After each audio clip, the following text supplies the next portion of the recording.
Et si vous nous rejoignez, eh bien, soyez le bienvenu dans ce nouveau numéro du magazine Tac au Tac, votre magazine sociopolitique et culturel qui dit tout sur tout, qui reçoit tout le monde et qui laisse parler son invité librement, comme j'ai l'habitude de le dire. Et ce soir, nous allons parler spécialement du phénomène FCC et Cash. Vous savez au moins ce qui se passe, c'est l'actualité. Alors, comprenez que je suis avec un membre du FCC. Il s'agit de monsieur Claude Machala. Il est secrétaire national du PPRD et kabyliste permanent, comme il aime bien qu'on l'appelle, hein, kabyliste permanent. Monsieur Machala, bonsoir et bienvenue dans Tac au Tac Magazine. Comment allez-vous? Bonsoir maman, et ça a toujours été un honneur quand vous faites appel à notre modeste personne. Et sinon pour le reste, ça va et il n'y a pas de grands soucis. Hein. C'est la routine, voilà, la routine. Ok, ça a toujours été un plaisir de vous recevoir sur ce plateau, bien que ça fait un peu longtemps, mais bon. De cœur et d'esprit, on a toujours été avec vous. Et vous savez, nous sommes du genre qui facilement soutiennent tous ceux-là qui font de leur mieux pour que l'image de marque de notre pays, de mon pays, soit toujours au top. Et j'ai toujours été un fan de Congo Web parce que dans pas mal de choses, c'est un peu la chaîne pionnière, voilà. Ah, ok. Et c'est bien, en tout cas. Merci d'aimer Congo Web. Bien, voilà. Alors, entrons dans le cœur du sujet. Monsieur Claude Machala, c'est quoi l'état de la coalition actuellement? Les FCC et le Cash tendent vers une dissolution ou mieux une séparation? Moi, je vous dirais que moi, je m'en tiendrai surtout qu'aux derniers propos tenus par le chef de l'État lors de son actuel séjour en Europe. Et je pense que c'est le meilleur baromètre. C'est un baromètre tellement fort qui peut que me pousser à conclure que les relations FCC-Cash ou Cash-FCC sont bonnes, n'en déplaise à ceux-là que lui-même, le chef de l'État, décriait comme étant des petits sorciers. Mais sinon, pour le reste,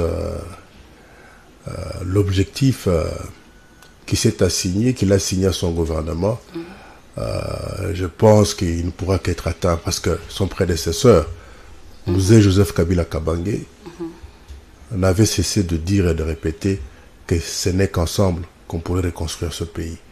Et je pense qu'à Joseph Kabila vient de s'ajouter son successeur, qui est pratiquement derrière la même vision. Et je suis sûr et certain que à l'horizon 2030, on pourra se retrouver parmi les nations émergentes. Ben oui, vous dites que tout va bien, qu'il n'y a pas de problème, mais c'est pas ce qu'on voit, hein, c'est pas ce qu'on voit comme ça. Mais il paraît qu'il y a toujours ça ne va pas là, comme un bras de fer, parce qu'il semble que tout part du crash d'avion, de la logistique présidentielle. Hein. Les soupçons ont commencé entre le FCC et Cash. On accuse les FCC de vouloir déstabiliser l'action du président Félix Tshisekedi. Est-ce vrai? Vous savez, il y a eu un Antonov qui s'est écrasé dans la commune de Kimbanseke, ici à Kinshasa à l'époque. Et une semaine avant, personnellement, j'avais voyagé avec cet Antonov-là sur Chikapa. C'est-à-dire, j'aurais retardé mon voyage. J'allais malheureusement me retrouver dans cet Antonov-là. Et on allait accuser qui? Et il y a eu un président polonais qui avait péri dans un avion pareil lors de son voyage retour sur la Pologne. Il est mort avec son épouse et pas mal de membres de son gouvernement. Il y a des bateaux qui ont chaviré dans le fleuve ici, 100, 200 morts. Bien sûr que quand un être humain disparaît, ça ne peut que consterner toute la communauté. Je pense que ceux-là que le chef de l'État a identifiés comme étant des sorciers sont à la recherche de la moindre brèche pour infiltrer. Des sorciers de votre côté comme du côté du chef de l'État, hein, FCC Cash, des militants, je ne sais pas. Vous devez savoir que, vous savez, madame, les cadres du FCC qui attisaient le feu. Je crois que vous serez d'accord avec moi que le diable, il n'est jamais venu de l'enfer. Le diable est venu du paradis. C'était le premier occupant du paradis, le diable. Donc, que ce soit au FCC ou au Cash, je ne pense pas que ça soit, ça ne soit que le terrier de ça. il se pourrait que parmi nous, parce que autant le chef de l'État a décrié la sorcellerie qui se retrouvait en face de lui, dans le chef de ceux-là qui lui-même avait cru être des frères, à l'occasion par exemple de tout ce qui s'est passé à Genève, souvenez-vous-en. Oui. Et autant ceux qui hier étaient avec Kabila, au jour d'aujourd'hui, ils sont prêts à traiter Kabila de tous les noms. Et suivez mon regard, vous comprendrez. Et autant au jour d'aujourd'hui, le comportement de certains acteurs, mais il semble pourtant aussi essentiel, si je peux finir, pourtant essentiel dans la coalition, prouve à suffisance qu'il y a encore des petits sorciers parmi nous. Donc, c'est humain, ça fait partie de la vie. C'est ça, quoi. Ben, il semble que ça ne va pas au sein du FCC aussi, hein, entre vous. Il y a de ceux-là qui se sont fatigués quand même de votre autorité morale, qui ne veulent plus... Vous savez, moi, j'évite les hypocrites. Vous savez pourquoi? Parce que les hypocrites, ils savent facilement être avec tout le monde. Et moi, j'en suis pas un, mais c'est comme ça que je ne suis qu'avec Kabila. Kabiliste permanent. Donc, je ne suis pas un hypocrite et tout celui qui s'est identifié comme tel, je peux vous le dire qu'au jour d'aujourd'hui, on ne va plus y aller de main morte. Ce sont des méthodes fortes que désormais nous allons utiliser au niveau du FCC pour que tout celui-là qui serait hanté par le démon de la trahison prenne ses dispositions pour nous éviter avant que nous lui tombions dessus. Donc on ne va plus tolérer une quelconque trahison parce que les gens, il y en a ceux qui sont remplis les poches, qui se sont tapés une certaine notoriété, non seulement sur le dos de notre peuple, mais surtout sur le dos de la confiance que Kabila a eu en placer en eux. Donc tout celui qui oserait ou qui serait tenté une fois identifié, je pense que la coalition de tous les kabilistes permanents va s'occuper de lui et dans le strict respect de la loi, bien sûr. Bien, à Lubumbashi, le PPRD, votre parti, a annoncé la candidature de Joseph Kabila en 2023. Il semble que c'est cette candidature annoncée qui pousse le FCC à vouloir l'échec de Félix Tshisekedi pour lui permettre de solliciter le voix de la population en faveur de Joseph Kabila. Madame, j'ai toujours eu un grand respect pour les journalistes et les médias. Et je souhaiterais que prochainement, vous ne soyez plus le porte-parole de la rumeur. Personnellement, j'étais à Lubumbashi, j'ai participé à cette journée. C'est vrai que vous avez annoncé le retour à politique. Cette journée, si je peux finir, oui. À cette journée, à cette matinée politique à Lubumbashi, il a plus été question pour nous de nous organiser pour le retour sur la scène politique de notre leader, de notre chef et président du parti, qui est le musée Joseph Kabila. Et il n'a jamais été question pour nous de nous organiser pour le retour au Palais de la Nation de musée Joseph Kabila. En coulisses. Mais écoutez... J'ai bien parlé au conditionnel, j'ai dit bien, ils sont bien. Ce qui se dira en coulisses. Vous savez, moi je pense que nous devons apprendre à notre population, voire même à nos militants. Et c'est là où je demanderai vraiment au ministre en charge de la nouvelle citoyenneté de cesser d'être autant distrait, de comprendre que l'une des valeurs à rappeler, à prendre à notre population, c'est d'éviter ces habitudes d'écouter derrière la porte. Et on a été à Lubumbashi, c'était pour le retour politique de Joseph Kabila, et non pour le retour au Palais de la Nation. Je pense que l'actuel chef de l'État, il n'a même pas encore une année. Et je pense que vous avez vu tout ce qui a été fait durant le dernier mandat de Joseph Kabila. On a commencé à parler de l'élection, de l'article 220, juste 24 heures après qu'il ait prêté serment. On a organisé même des tensions à l'est du pays pour qu'il soit distrait par rapport à tout ce qu'il avait promis à la population. Alors nous n'aimerions pas qu'au jour d'aujourd'hui, qu'il y a quelqu'un, un digne fils du pays, qui s'est joint à cette marche lancée depuis Eobora, qui aimerait lui aussi apporter une touche particulière pour les restants de pages ou les pages à venir de notre histoire, j'ai cité le président Fachi. On n'aimerait pas que les gens trouvent les voies et moyens pour chercher comment les distraire, torpiller ses ambitions. Et c'est là en se servant de notre nom ou de notre image patriotique. Non, je pense que nous ne sommes pas là. Je crois que le PPRD à Lubumbashi, ça a été une auto-remise en question, une autocritique, parce que n'oubliez pas, nous sortons d'une série d'élections. Et la plus cruciale, c'était l'élection présidentielle que nous avons perdue. Mais ce n'est pas pour autant qu'on aurait oublié ce qu'est un parti politique par définition.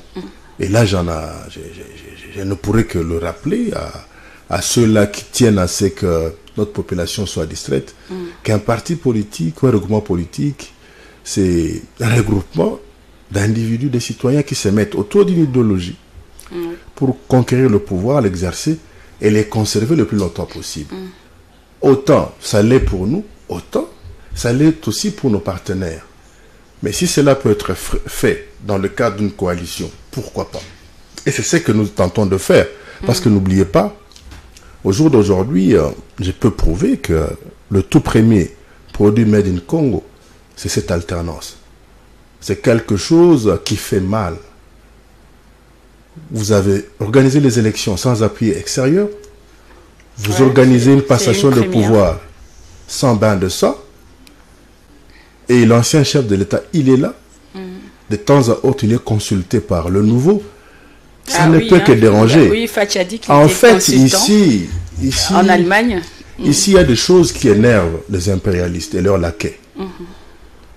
Tous ces grands lobbies que nous ne contrôlons pas, ils ont des laquais ici, des ONG, certains petits politiciens véreux et acides, qui pensent que pour justifier certains émoluments qui échappent même à la taxation ici, il faudrait chaque fois créer dans le mental populaire une sorte d'instabilité. Non, voilà, ça n'ira pas loin. Kabila, ceci. Non, mais oui, c'est cette façon-là de vénérer Kabila, des éloges. Il n'est pas vénéré. Vous aimez tellement votre autorité morale et des fois ça fait peur d'autres personnes parce qu'ils se disent que non. Il y a même des discussions là-dessus. Non, il peut briguer un autre mandat, tout ça c'est possible, tout ça il peut renoncer. Il est sénateur à vie maintenant, il peut bien renoncer, il peut bien. Non, moi je pense que justement c'est ça ce débat-là qui est. Mais ça fait polémique quand même. Non, ça ne doit pas faire polémique. Certains disent qu'il est sénateur à vie qui ne pourra jamais. Non, mais ça c'est un débat. Et les autres disent que non, il peut. Non, madame, ça c'est un débat qui est organisé. Là, il faudrait peut-être modifier la Constitution. Non, pas du tout. La Constitution actuelle de la RDC ne peut qu'être changée. En son temps, moi j'ai lancé une pétition qui avait été combattue. Et au jour d'aujourd'hui, excusez-moi de manquer de modestie, quand j'apprends qu'un certain monsieur Sessanga a lancé une pétition au départ de ta province chérie, de Kisangani, que voilà. Moi, je me dis, mais il ne devait que se ranger derrière Claude Machala. Il n'est pas question de réviser, il est question de changer. Tout ce qu'on peut garder dans l'actuelle constitution, c'est les préambules. Et ce qui me pousse à croire que seul le changement qui peut nous aider sur le plan constitutionnel, c'est même la position prise il y a quelques jours par M. Vital Kamere au sujet de l'article 10 de la Constitution.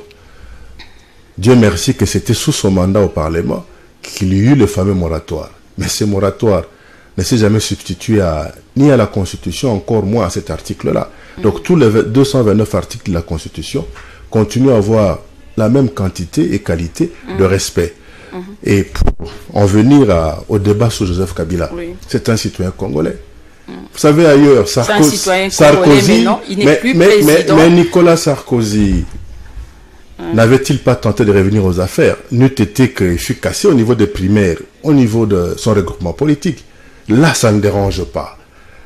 Ça ne dérange pas. Kabila fait peur, vous savez pourquoi? Il fait peur. Sous son mandat. Vous êtes sûr qu'il fait peur? Mais c'est l'impression que j'ai, sinon il n'y aurait pas autant d'agitation. Et parce que sous son mandat, On a vu 2 élections être organisées. Surtout la deuxième, sans appui extérieur. Sous ce mandat, il y a une alternance pacifique. Et sous ce mandat, il y a par exemple le fameux nouveau code minier.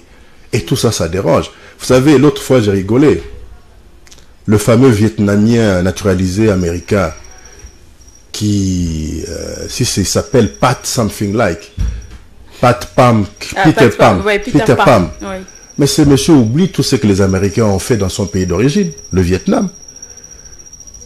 Non, l'aide américaine est conditionnée à certaines choses tendant même à fouler au pied notre souveraineté. Mais ça, c'est des choses qu'il ne fallait pas permettre, madame. Et Kabila, son péché, c'est quoi? Être nationaliste. Kabila a été préparé président avant même de naître. C'est le fils du Mouzé. Et le Mouzé qui, en pleine jeunesse, dira à son père qu'il sera le prochain Lumumba.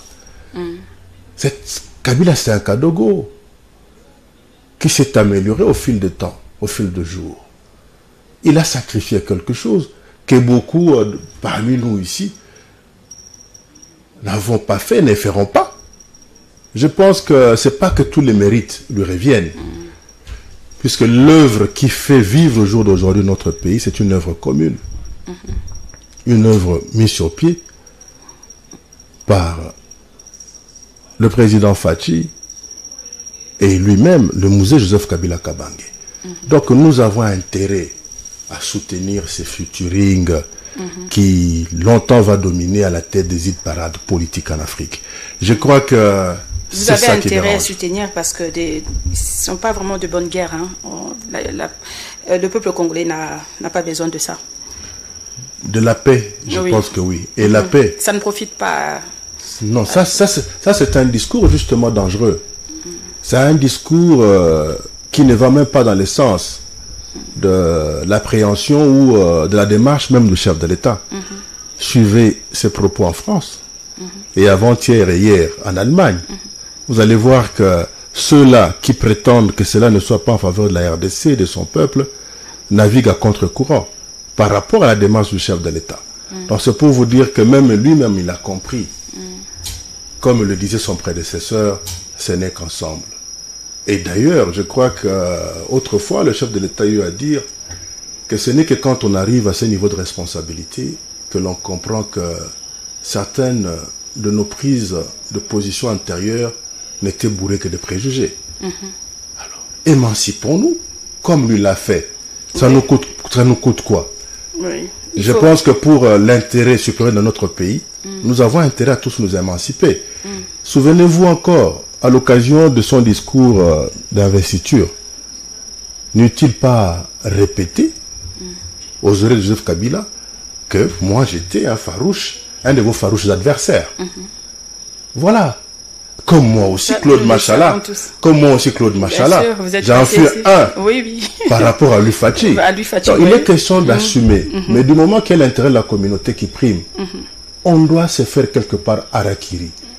Donner la chance à notre peuple, à notre pays, pour que l'œuvre de demain ne soit pas que le fruit des efforts d'un seul camp. Au moins, tout le monde pourra prétendre avoir apporté sa pierre.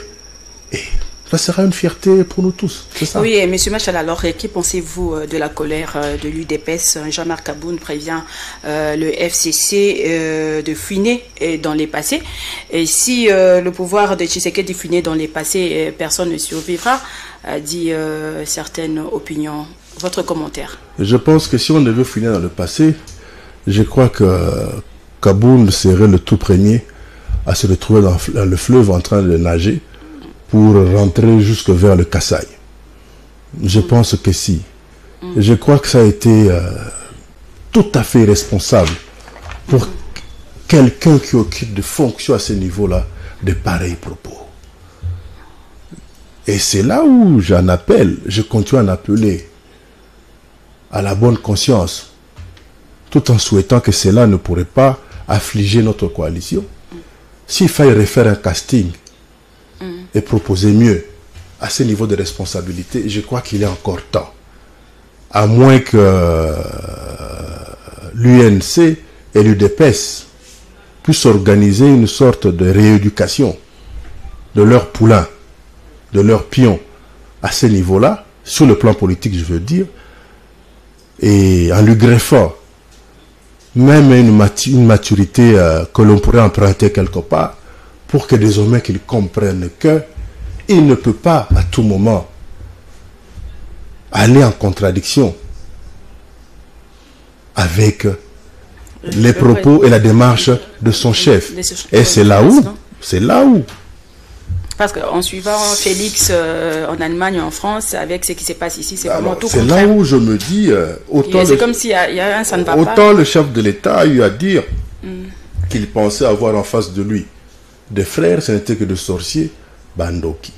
Et il y a une sagesse bantou, surtout Epabino Bangala, qui dit Soko Monindoki, Belela, Nokite Mongongo Kimayo. Et nous, comme l'exemple vient toujours d'en haut, Mokondia Beleli, Bisopeto Beleli, parce que nous constatons qu'à côté du chef de l'État, il y a un petit sorcier. Pembeni ya Mokondi, Tomoni Tindoki Azali. Tukubende Matoi. Alors, na atika la koyebake, carburé pour na kesika kosilate. Je n'ai rien dit, il a intérêt à suivre ce que le chef de l'État, le président, nous tous, déclare et dit, et veut que cela soit notre démarche à tous. Ça ne sert à rien de vouloir faire plaisir à des gens en usant du mensonge. Parce que le mensonge finit toujours par s'user sur le temps. Non, il voulait faire plaisir à la base. Mais non. Des fois, il faut apprendre, à dire des choses de manière crue. Je sais que la vérité... Le chef de l'État n'est plus le président de l'UDPS. Voilà. C'est le président de la République, la vérité, le président de tout le monde. Quand on l'utilise un peu trop, on devient même l'ennemi public. Moi, je préfère être un ennemi public. Mais toujours dire la vérité. Que M. Kabound, je sais qu'il a encore du temps, comme maintenant il est aux études, de comprendre que un homme d'État, on ne devient pas de manière abracadabrante. Il y a un processus. Parce que pour être roi, on commence par être prince. Et pendant son état princier, il y a des gens qui s'occupent de vous. Mais fort malheureusement, on a eu affaire à une sorte de darwinisme politique.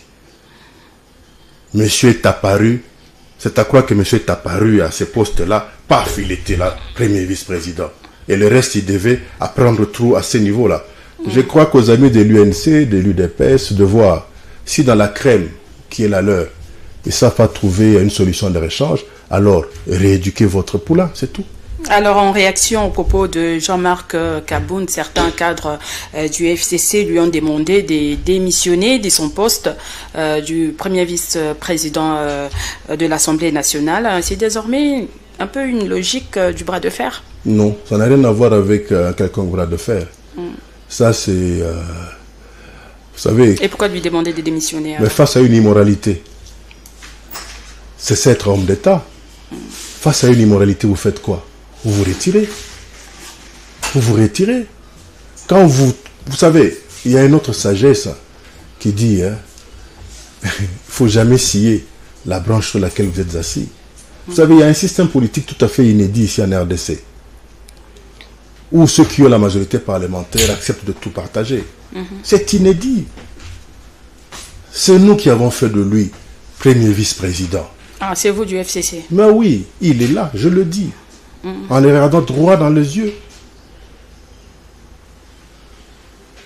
On a donné le mot d'ordre pour le bien-être de la coalition.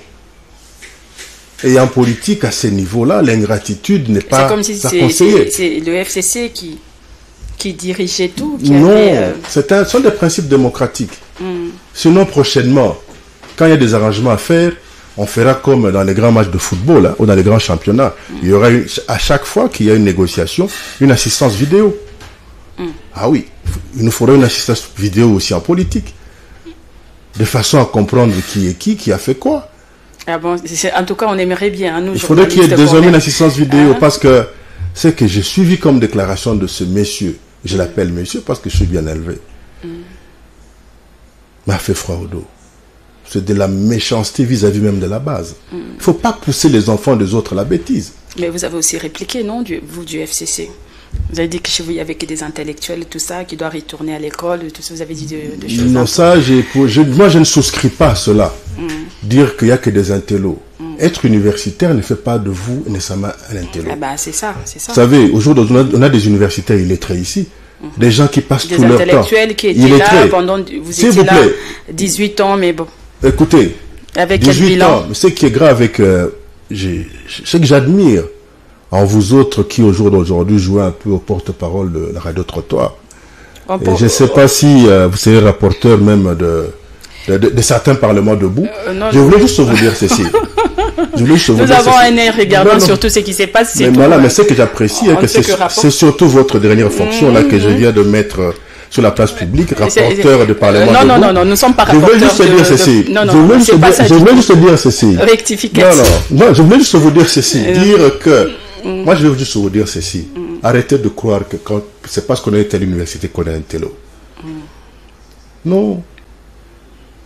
Un intello, c'est celui il est comme un fluide.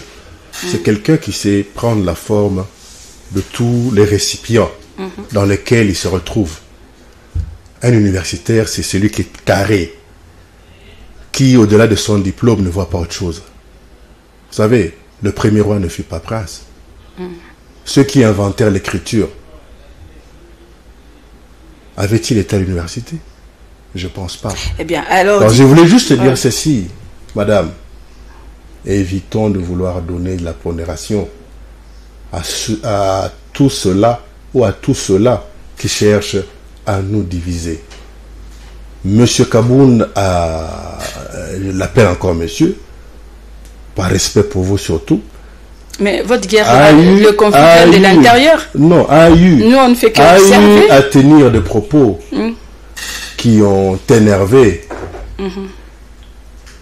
la coalition.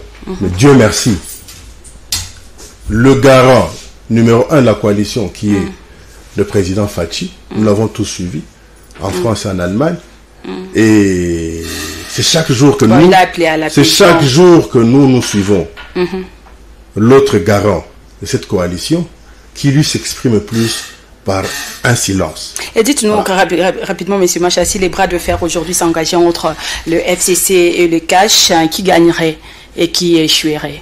Je ne vois pas cela comme ça, madame.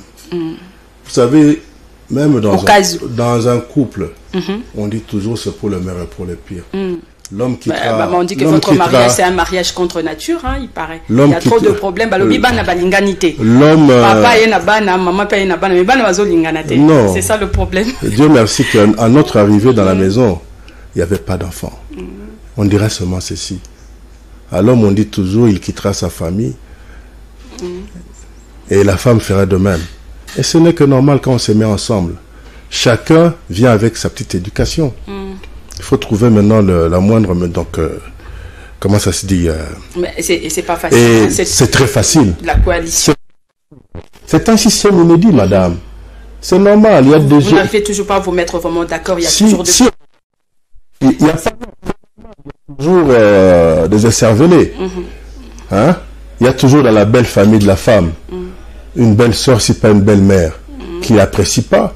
Et comme dans la femme, il y a toujours un beau-frère, si pas une tante à la femme, qui est un peu trop sur le mari. Mais curieusement, voilà qu'ils ont des beaux enfants et que de part et d'autre, on est heureux de se retrouver si pas homonyme, si pas ressemblant un peu trop à l'un des enfants.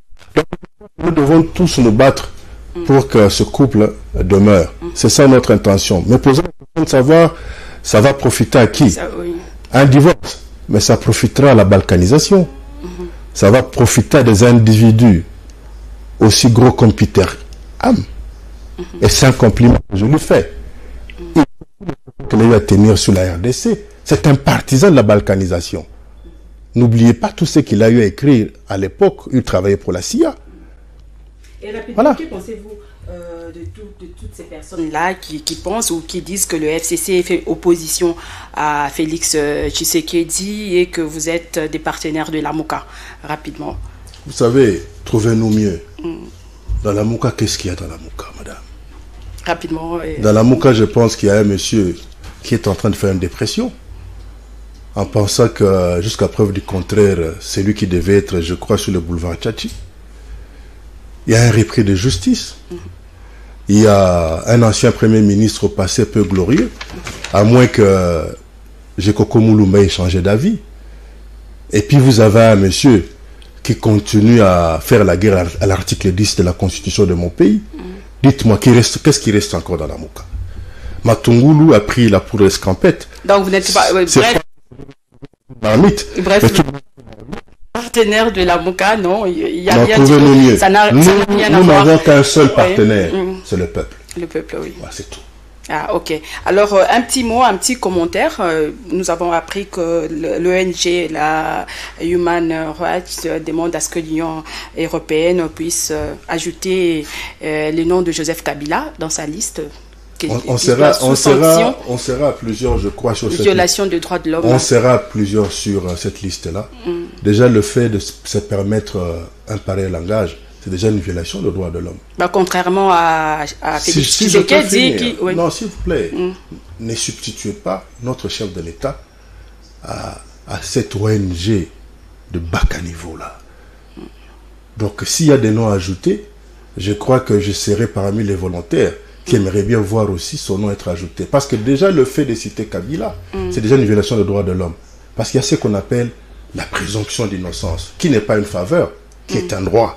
Madame, je crois que nous avons des milliers des ONG ici, d'autres même à caractère tribalo-cotérique, du genre ACAJ, ou encore la voix des sans-vues, non, la voix des sans-voix. La voix des sans-voix, oui. Voilà, c'est pas sans vue, sans voix. Voilà. La voix des sans-voix. Donc, vous n'avez pas à me dire cela.